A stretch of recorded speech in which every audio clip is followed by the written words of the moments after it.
welcome back to Brotherhood and Banter. We're coming to you from our racetrack studio. I'm Kenneth Holland, your local Dallas-Fort Worth real estate agent. You can find me on most social media platforms at Dallas_Texas_living. And I'm Jake Vasquez with Dallas LDS Books and Latter-day Books and Gifts in Houston. You can find me on Facebook. And I'm Joey. I do online reputation management. I'm on TikTok and Facebook.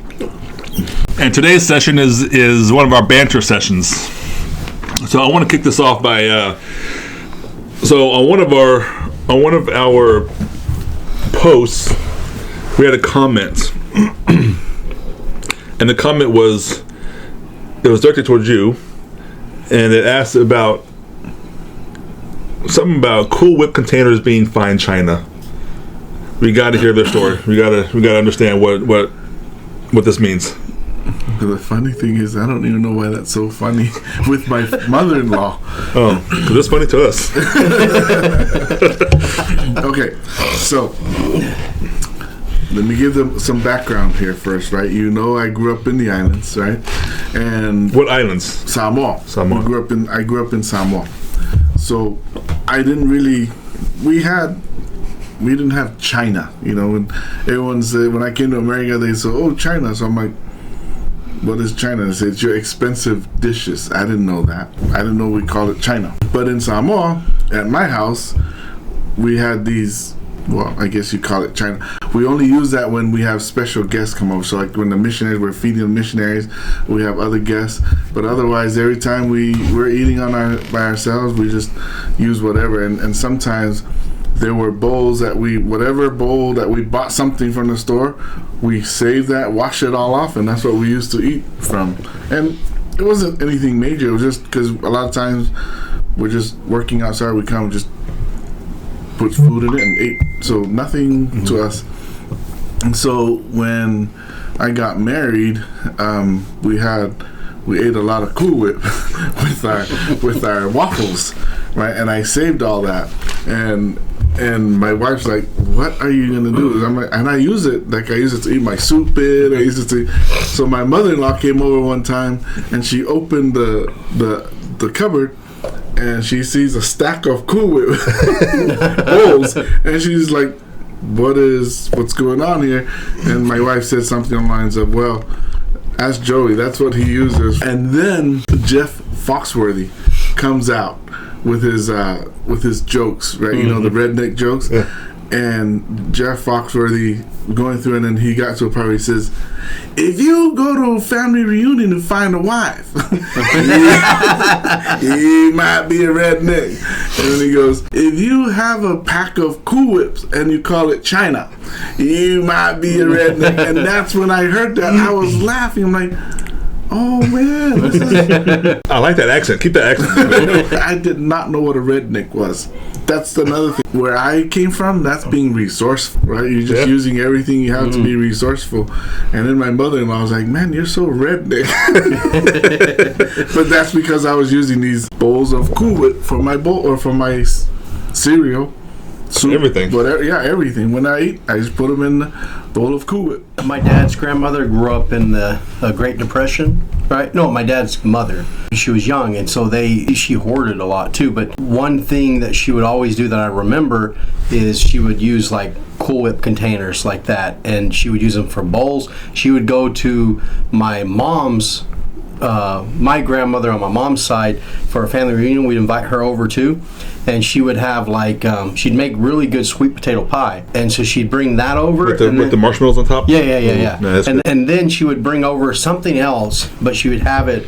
I want to say she'd have it in one of those Cool Whip containers too. Yeah, that's how we use to transport stuff. Yeah, she was very resourceful, like you said, because she grew up in a time where you had to be resourceful like that. Growing up in the Depression era, she was younger than my grandmother on my mom's side.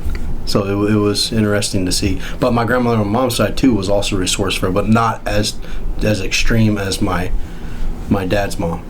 So. All right. So after our session today, I'm going to go buy me 20 things of Cool Whip because I eat cereal a lot. So a question though, you said that you had so you did have glass plates and stuff. Mm-hmm. Okay.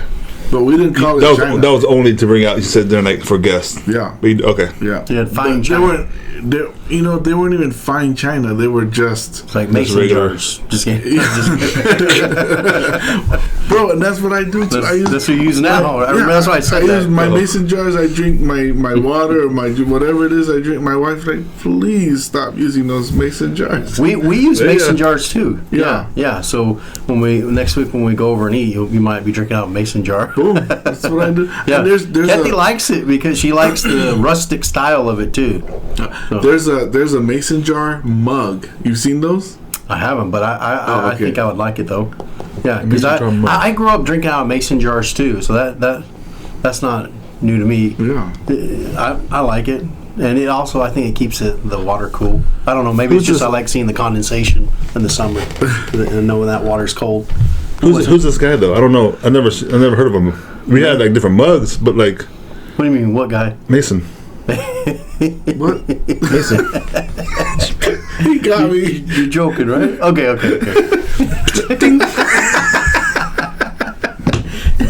I had no idea.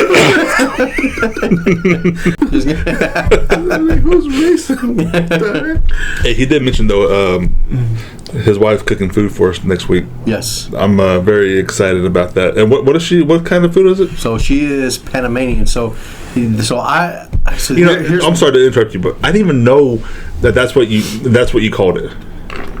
Right? Food? No. Panamanian. What would I call her? All of that. Like, Yeah. You know what I'm saying? The food, yeah. It's because she's from Panama. So yeah, so but Panamanian. I didn't even think about like what they were calling it. Panamanian. Panamanian. And all Like, this guy knew was the Panamanian Canal.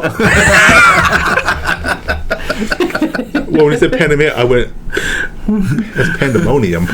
You know, but it's like, no, he's not saying that. But the Panamanian Canal that empties into the soon to be Gulf of America. So, me and my ignorance, knowing that she was Hispanic, I thought, she cooked with hot, spicy food, right? And she was like, "No, we don't. We actually don't like that there. I mean, she likes it. She served a mission in California and Spanish speaking, so she grew to love Mexican food." And so she loves it now. But a lot of people don't like. My mother-in-law can't stand the hot. Like if she eats the hot, she's like, ah, ah, ah. Like that's her. That's really the sound she makes. do that again. So it's Caribbean. Like the Caribbean Sea is right over there too. Yeah. So it's very Caribbean style food. So you've got plantains. You've got, they call it patacones. Well, they have different ways you fry it. So like our potato, we have French fries, mashed potatoes, all that, right? Well, their potato would be like a plantain. You can cut it in thin slices, and then you can fry it. You can fry it in thick slices, then take it out, smash it, put it back in. That's usually the best way to eat it, I think. That's what we like it. And then you can also eat it where it's ripe, and it's more of a dessert. You cook it, and it tastes like a sweet. Yeah, like almost like a banana, but it's caramelized. So it's real good. That's how I've had them. So then their tamale is different. They don't like the Mexican tamales because they're small. Kethy likes them because, like I said, being on the mission, she really love that kind of food. But their tamale is a lot different. It's in a banana leaf, and yeah, it's good. And they have empanadas, all that. So it's not hot, spicy. It's more sweet style food. It's good. It's very flavorful. Like I always call Panama like the melting pot of Latin America. You've got a lot of people. You even have people from Jamaica there. You have people from America, from the U.S. You have people from Venezuela. I mean, Costa Rica. You got all kinds of people. Like whenever I went down there as a white guy, I fit in fine. No one knew that I wasn't Panamanian unless they heard me speak. So I could drive around there, go to the cleaners and stuff. But it was fine. So my favorite rice that she makes is roast wandu is what I call it. It's like a coconut rice with wandu, like a wandu bean. Is that what she's gonna make? I don't know. I'm gonna ask her. Yeah. And then there's like a red meat. Nice. So it's real good. It's good stuff. That's what I mean. See, and I'm not a big spicy eater. Like the thing I like the most spice, probably like spice, if you call it spice, is my crawfish. Oh, I love that too. You put all the Creole on it, the spicy, and that's probably the only thing I really eat that spicy because I just love it with it. But like my Mexican food or any Hispanic type food, I'm not really big on because I want to enjoy my food. To me, and taste it, not just have my mouth be burning. Okay, so we started about 3 years ago, I think. We started doing crawfish boil for the youth. So now we have, crawfish boil at the bishop's house. And When? we do it every spring. So around March is usually when we do it. I had James Boyles. Don't forget to pick I us. know. I'll buy a bag. Well, you buy a bag. We're good. So last year, I used James Boyle's fish. I call him Crawfish Scott is what I have him down as. But anyways, I call him up. He orders it, and I was like, when they got to me, man, they had the biggest crawfish ever. And I was like, and then they told me the price. I was like, dude, this is not the price that he quoted me at. And it was the last one. And he was like, he said this was the one he gave me. These are select. I was like, I don't want select. These are very expensive. It was like twice as much, but you had like probably in some cases twice as big of a crawfish. So it was good, but I had to take it because it had already been stormy, and that was the only place that we could get it from. It was fresh. And then he ordered it from, we order it like the week before, and then they deliver it from Louisiana on that Saturday. Yeah, I ordered from him once. It's the same one, James. Apparently, I heard that this year it's going to be like way less on the crawfish. Oh, like money wise? Money wise, like per pound and stuff. Then they have like a huge supply of it. I read twice or two different places that this year crawfish is going to be a lot better for everybody because it's not going to be as high. Because in the past it's been like ridiculous. Yeah, last 2 years, last year especially was the worst. Yeah, I think so. I ended up buying like a big crawfish cooker and stuff, and it's now. And there's the ward thing, so we can continue doing it. Oh yeah, so, we'll be there. I'll bring back. It's been a real good thing. Like I have the youth who are like, Bishop, when are we doing it? When are we doing it? Nice. It's been a good experience. See, and crawfish, I can do the spice. That's when I just get the, all that Creole on it, and I can lick it off and do it. But so James is old school, right? He said, just use this in there and that's it. And I said, well, what about? I watched a recipe. He's like, you don't need that. You don't need that. So I the first time I just cooked it the way you want it, but then the next few years, a couple years, I ended up finding that recipe on YouTube from like a Cajun guy, and man, I'll tell you, you can taste it because you got. I put orange in it. I put lemon in it, celery. I put, of course, potatoes, sausage, and then I put the sauce and everything in it. Man, I think you can tell as long as you let that stuff cook for a little while and it simmers inside of it. I think. But that's how we do it. Like personally, that's how I do it. Everything except the celery. Yeah, but I didn't use celery last year. Yeah. Because no one eats it. So, but other than that, I even put onions in it too. I'd slice it in half, put them in there. Yeah. I think it's good. I think it adds flavor to it, and then also people will eat the onion too. And they have that. They have the liquid Creole as well. Mm-hmm. Yeah. The boiled, part of it. Yeah. Not the grain, but I use the grain and the liquid, both of them together. Nice. I'm getting hungry for that. And it's so spicy too. Like I'll have one that's regular, that's still spicy for some of the youth, and then I'll have one that's just extreme spice. And then I'll have hot dogs too if people want them. And some of the youth come just because they want to try it for the first time. Oh yeah. But we usually have a good turnout. See, that's what I like. I like. That's the only thing though. Is my crawfish, but I like it to where it gets so hot, right? That my nose starts running a bit, and then then you're just numb, and then you just go, and you're just constantly going at it. That's my favorite. But I remember I went to the store. The bookstore used to be in different. It was on 635 and Preston in the Dallas area. But there, I was next door to. It was mostly all restaurants, and I had a Thai restaurant next to us, and then a Thai food restaurant. Ooh. And I went in there, and a nice lady, the owner, and got to know her really well. But I went there and got my first meal, Thai meal from there, and she asked me about the spice, like the level. In my mind, I'm thinking, okay, any scale I ever heard of is like a 1 to 10 scale. So I'm like, okay, I'm gonna go middle. So I said, give me 5. That's the hottest in time. I didn't know this. So she's like, and the way now after I look back on everything, seeing her expression and how she reacted to me saying 5, I understood why she was acting that way. I was like, no, I'm good. Just 5 is good. But she didn't explain that that's the hottest. If she would have said that, I definitely would have done it. So I got it and took it to the store. The very first bite, ate it. I was like, this is medium. So that's why I went back to her. I was like, wow, you guys, this is really hot. I said, like 5 is it in the middle? And that's when she explained to me. She's like, no, 5 is the hottest. I'm like, oh my gosh. Oh man. Like, no, my mouth was just that one bite. It was just like on fire. I was like, nope, I can't do that. I even do when I've gone to Thai. I've tried one, but I don't do spice. I've tried one. That was hot for me. Oh, the level one. The level one. Oh, I've tried the level one. That was hot for me. But again, I don't like spicy food. But yet when we go to some other Mexican places, I drink the salsa and my wife goes, "Oh, that's hot," and I'm drinking it. Really? I didn't think that was hot. And her nose is water or is running, and I'm like, it's weird. so there's no like a lot of spicy foods in Samoa. Okay, I've got a question for you. I just remembered. So on my mission, we had a Samoan ward, right? And then we went to one of the Samoan. It was a Samoan. No, we went to a steak party. But the Samoan ward brought the bananas. Yeah. Right. And I was like, oh man, bananas! I love bananas. I want to see how these things taste. And my companion warned me. He's like, you're not gonna like that. I was like, I love bananas. So okay, go ahead. And they were boiled. And so there was like not really taste, right? Right. Is that like a common food in Samoa? Yeah. All right, tell me about that. Explain it. Yeah, boiled banana. Yeah.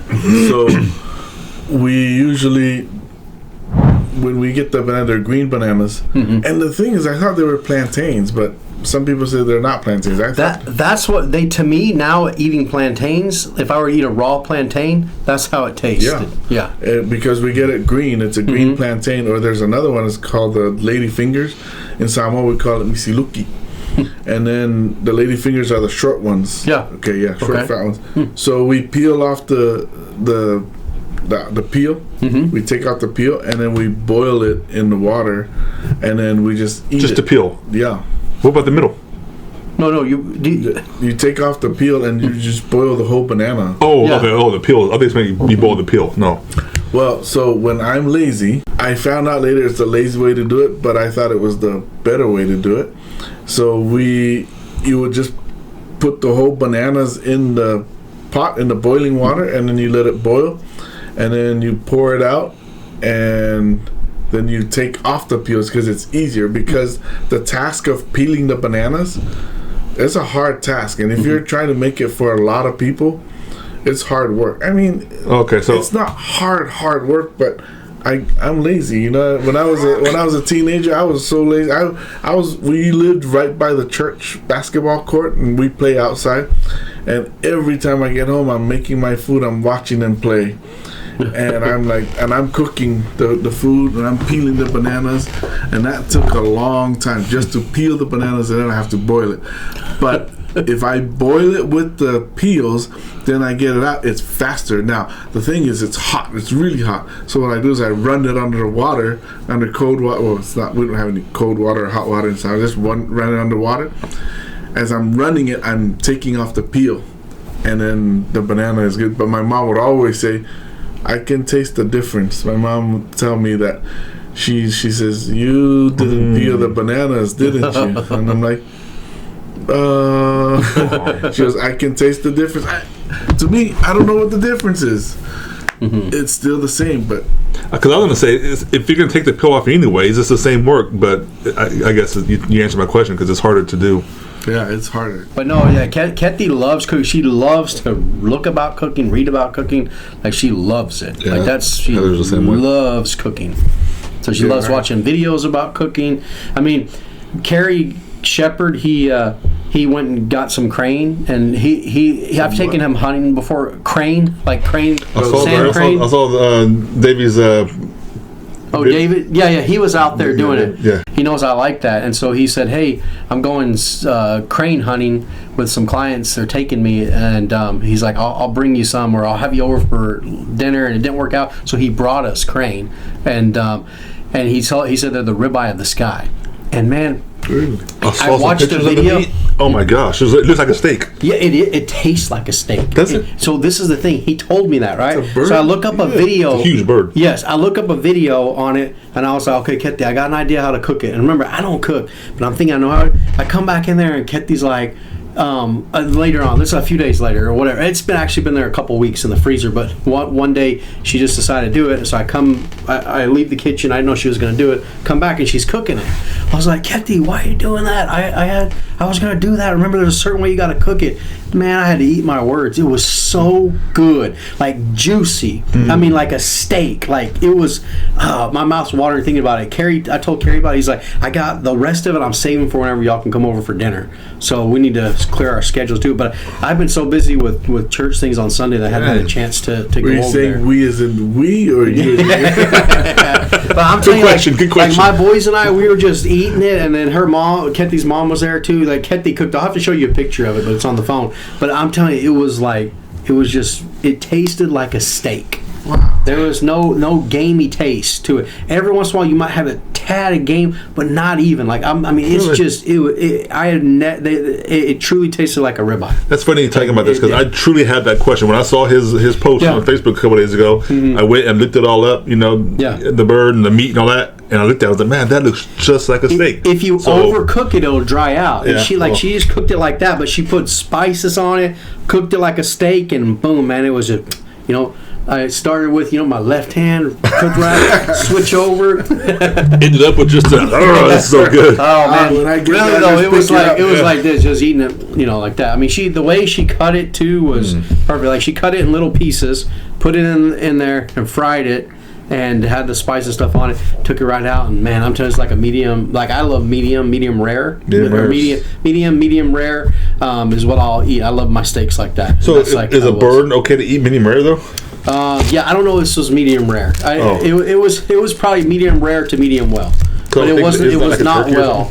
I don't know. It was good though, and I didn't die. So it was. And that's been now a month. I don't know. It's been a few weeks now, probably, but it was good. Yeah.